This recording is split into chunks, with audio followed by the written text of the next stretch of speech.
बिस्मिल्लाहिर्रहमानिर्रहीम। अस्सलाम वालेकुम। और आपने मेरा शॉर्ट वीडियो देखा होगा, तो उसमें मैंने आपको एक्सप्लेन किया है कि डिफ़िकल्ट बच्चे किसे कहते हैं।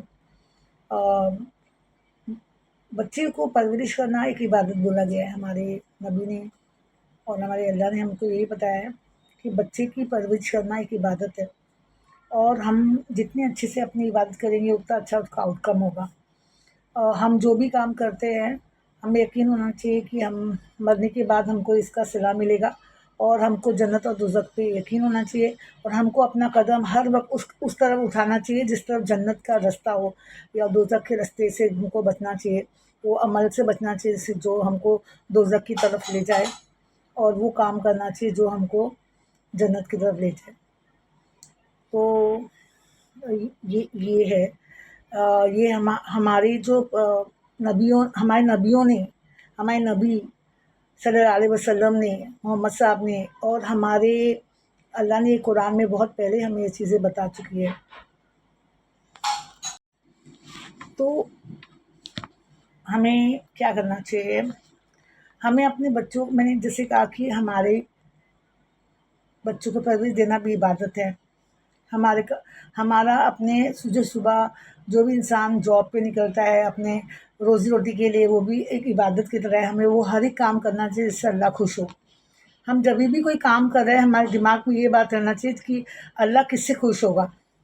हमको इंसान को खुश करने की ज़रूरत नहीं है, वो कभी खुश होने वाला नहीं है। वो हमेशा तुम्हारी बातों में, तुम्हारी चीज़ों में वो हमेशा कोई ना कोई प्रॉब्लम निकालेगा ही निकालेगा कि तुमने ये किया इसलिए ऐसा हो गया। हमने अपने दिमाग में ये रखना है कि हम ये काम करेंगे तो हमसे अल्लाह राज़ी है, अल्लाह हमसे खुश है, हमारे नबी हमसे राज़ी है, तो हम जो काम करेंगे उसमें बहुत ज़्यादा हमको फ़ायदा होगा। शायद उस वक़्त आपको लगे नहीं, लेकिन बाद में उसका फ़ायदा और अल्लाह की मदद तो मिलती है। हम अपने टॉपिक पे आते हैं कि कैसे डील करें हम डिफ़िकल्ट चिल्ड्रन। और मैंने आपको बताया डिफ़िकल्ट चिल्ड्रन क्या है, किसे कहते हैं। जिसके अंदर बहुत इम्पल्सिव हो बच्चा, उसका इम्पल्सिव इतना है, इम्पल्सिव कंट्रोल में ही नहीं है।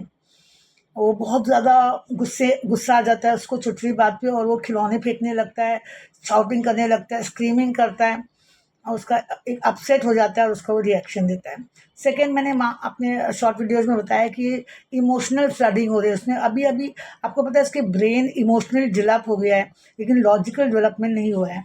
इसीलिए इमोशन जब उसके अंदर फ्लड होता है, तो उसके अंदर इतना बड़ा इमोशन जमा हो जाता है, वो या तो गुस्से के रूप में, एंगर, डिसअपॉइंटमेंट, गुस्सा, नाराज़गी, हमसे जो एक्सपेक्ट किया है वो हम उसको दे नहीं पा रहे हैं।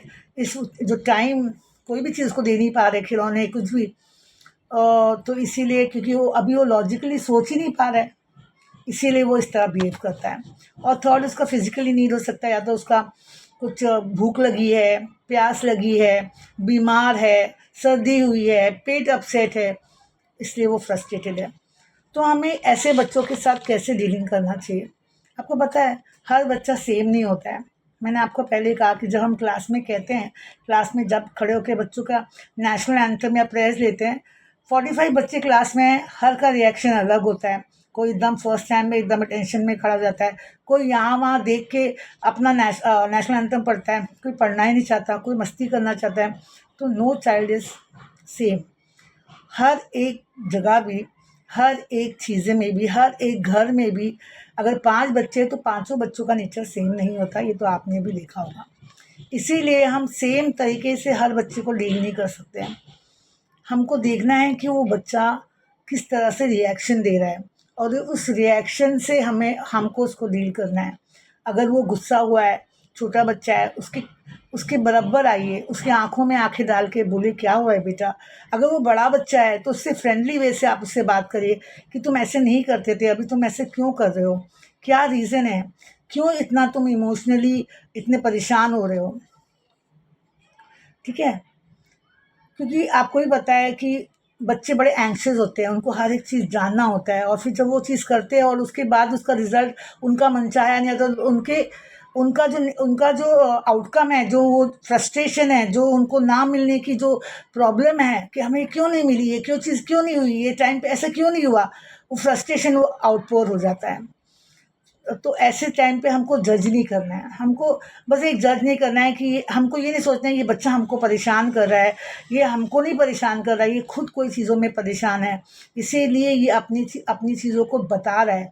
और उसके साइंस को देख के हमको अगर हम रिएक्शन करेंगे, ये नहीं कि वो बैठ जाएगा, आपने उसको 4 थप्पड़ मारा, उसके अब्बू से उसको डाँट खिला दिया और फिर रिश्तेदार भी बोलने लगे बड़ा बदतमीज़ बच्चा है ये वो चुप तो हो जाएगा, लेकिन वो चीज़ों को अंडरस्टैंड नहीं कर पाएगा जो आप लॉजिकली उसको समझा सकते हैं। जैसे बहुत सारे पेरेंट्स बोलते हैं हमारा बच्चा पढ़ता नहीं है तो 4 झापड़ टीचर आप मारो इसको, आप मारो, आप देखो ये पढ़ता नहीं है आप मारो, 4 झापड़ मार दूँगी बुक लेके बैठ जाएगा। कोई गारंटी कि वो इसको याद कर रहा है या उसको अमल में ला रहा है? क्या वो क्या सीख रहा है वो एजुकेशन से, उसे क्या हासिल हो रहा है? क्या वो कोई परसेंटेज को ऑप्ट कर रहा है? क्या वो परसेंटेज तक पहुँच पा रहा है? इसीलिए हमको एफर्ट्स डालना चाहिए उनके बेटरमेंट के लिए, उनकी अच्छाई की तरफ, उनको क्या हमारे क्या बिहेवियर से हमारे बच्चे कितने ऊपर जाएँगे, कितने कंफर्टेबल होंगे, कितना हमको समझेंगे। क्योंकि अभी भी 20 साल तक उनका लॉजिक ब्रेन उतना डेवलप नहीं हुआ है। बच्चों को हम लोग कैसे प्यार करना चाहिए, जो बोलते हैं ना बिना बिना फ़ायदे का अनकंडीशनल लव, जो बोलते हैं अनकंडीशनल लव, बिना कंडीशन के लव करना है। ज़रूरी नहीं है कि वो हमारे काम आए या हम हमारे साथ हमको ये दे या हम उनसे एक्सपेक्टेशन रखें। अगर आपने उनको सही परवरिश दिया है तो वो अपने आप आपके लिए हमेशा अवेलेबल होंगे। ऐसा नहीं है कि जब वो बच्चा आपको प्रॉपर रिस्पॉन्स नहीं दे रहा है तो आप उसको मार रहे हो या आगे जाके आप उसको बोलते हो कि मेरे घर से ही निकल जाओ। उसके साथ आपको उसके प्रॉब्लम्स को भी समझना है और आपको उसको भी समझना है। जैसे कि अब हम लोग को ब्रश कराना है एक बच्चे को, छोटा जैसे एक छोटा बच्चा है उसको ब्रश करना है ना? तो उसको ब्रश करना है, लेकिन हम उसको बोलते हैं ब्रश कर लो, सुनता नहीं, ब्रश कर लो, सुनता नहीं। हम ऑलरेडी अपने आस-पास के काम से इतना परेशान हैं और हमने कोई कुछ हमें कह रहा है, कोई कुछ हमें कह रहा है, कोई हम भी जो एफ़र्ट डाल रहे हैं उसको रिकॉग्नाइज़ेशन नहीं मिल रहा है, लोग हमको भी बुरा-भला कह रहे हैं। हम जल्दी-जल्दी उठते हैं, बच्चे को बस उठाते हैं, उसको ब्रश किसी तरह करवा देते हैं। या तो वो बच्चा ठीक से ब्रश नहीं करेगा, फिर उसको कीड़े लगेंगे, फिर उसको रिज़ल्ट मालूम पड़ेगा, तब आप बोलेंगे देखो मैंने कहा था आपको ब्रश। तो हम इंतज़ार नहीं कर सकते कि उसके दाँत में कीड़ा लग जाए उसके बाद हम उसको सबक सिखाएँ। हम उसको लॉजिकली समझाना पड़ेगा कि नहीं वो ब्रश करना तुम्हारे लिए अच्छा है। देखो अगर तुम्हें ऐसे हुआ तो तुम्हारे दाँत पूरे ख़राब हो जाएँगे। तो हम उसको फ़ोर्स ना करें बल्कि लॉजिकली समझाएँ। उसको ओवर लेज़ी नहीं बनाएँ, मतलब हर काम हम खुद नहीं कर रहे हैं। हर काम हम खुद कर लेंगे तो कैसे चलेगा? हमको क्या करना है, हमको उसको हर काम को बोलना है, अब आप खेल लिए, अब अपना खिलौना उठा के रखो, जाओ खुद ब्रश करो, शूज़ पहनो। ऐसे करके छोटे-छोटे ऑर्डर से उसको खुश रखना है। देखना है मूड नहीं है अभी तो थोड़ा हेल्प कर दीजिए, लेकिन हर वक़्त उसको लेज़ी नहीं बनाना है। उसको हम्बल रखना है, हम्बल हम्बल मतलब कोई अगर हम उसके साथ स्ट्रिक्टली बिहेव करेंगे, नेचुरली उसका बिहेवियर भी हम्बल नहीं रहेगा, बहुत ही एरोगेंट बिहेवियर रहेगा। चीज़ों को जब वो एनालाइज़ देखेगा तो एरोगेंटली बिहेव करेगा, गुस्से में बिहेव करेगा। तो हमें उसको एक गुड नेचर बच्चा बनाना है, इसलिए हमको भी उसके साथ एक अच्छे से बिहेव करना है, हमको उसके लिए एक परफेक्ट आइडियल बनना है। देखो हमको उसकी गलतियों को माफ़ करना है, अगर उसने कोई भी गलती किया है तो हमको उसको माफ़ करना है। देखो हमारा खुदा है, हमारा खुदा ने ये नहीं उसकी गलतियाँ पकड़ के 3 दिन तक इसको उसको बोल के इसको डाँट खिला रहे हैं, इसके सामने इसको शर्मिंदा कर रहे हैं, उसके सामने इसको शर्मिंदा कर रहे हैं, ऐसा नहीं करना है। वो खुदा रब्बुल आलमीन इतना पावरफुल है, लेकिन वो हमारी गलतियों को माफ़ करता है कि नहीं?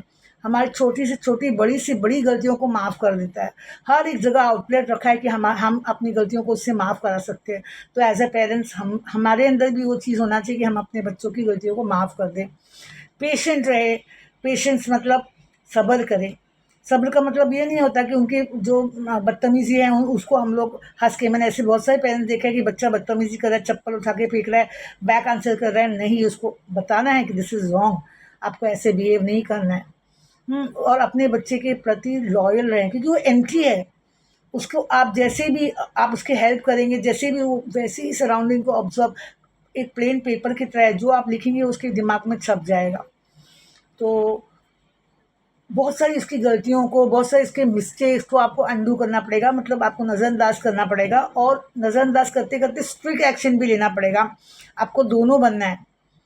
आपको वो इंसान बनना है जो कुम्हार होता है। कुम्हार, आपने कुम्हार तो जानते हैं, जो पॉट बनाता है, वो मटका बनाता है तो देखता है और हल्का-हल्का पीट के भी देखता है कि जब ये दुनिया में जाएगा तो ये टूट तो नहीं जाएगा, ये प्रॉपर है ना सोसाइटी के लिए। वैसे हमारा बच्चा भी है, उसको सोसाइटी में जब हम हैं या नहीं है, उसको अपना एग्ज़िस्टेंस बनाना है। कभी-कभी क्या होता है कि वो अपने टेम्पर को लूज़ कर देता है, तो उस टाइम हमको अपना टेम्पर यूज़ नहीं करना है। हमारे में और इसमें बहुत फ़र्क है, हमारा लॉजिकल ब्रेन डेवलप हो गया है, जबकि वो ग्रोइंग प्रोसेस में है। तो हमको उसको बहुत ही पेशेंस से और बहुत ही समझदारी में, बदतमीज़ी और स्ट्रिक्टनेस दोनों को कंट्रोल में रख के उसको परवरिश देना है। होप आपको ये टिप्स अच्छे लगे हो। एज़ अ सिंगल मदर मैं बोलूँ आपको एक एग्ज़ाम्पल कि मेरे घर के सामने एक लेडी रहती थी और उसका हस्बैंड बहुत नार्सिसिस्ट था। नार्सिसिस्ट मतलब बहुत गुस्से वाला था, हुकूमत करने वाला, कोई चीज़ समझता नहीं था। एक दिन उसके बच्चे ने एक आइसक्रीम माँगा कि मुझे आइसक्रीम चाहिए। उसकी बुआ उसके घर पे थी, मैं ऐसे ही कुछ बाज़ार लेके लौट रही थी। तो आइसक्रीम माँगा तो वो उसके अब्बू ने कहा, नहीं ये आइसक्रीम तुमको नहीं लेनी, ये रोड पर की आइसक्रीम अच्छी नहीं है। वो गुस्सा दिखाने लगा, टेम्पर दिखाने लगा, एकदम जैसे बड़े लोग टेम्पर दिखाते हैं। तो उसकी फूफी बोलने लगी कि देखो ये तुम्हें इतना टेम्पर दिखा रहा है, आगे जाके तुमको मारेगा। यानी उसकी फूफी उसको भड़का रही थी।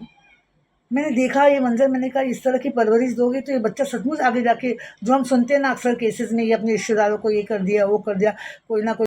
इसीलिए हमें क्या करना है, हमको बड़े सब्र और सुकून से, ये नहीं सोचना है कि आगे हमको जाके हम अगर अच्छा बिहेव करेंगे तो बच्चा भी हमारे साथ अच्छा बिहेव करेगा।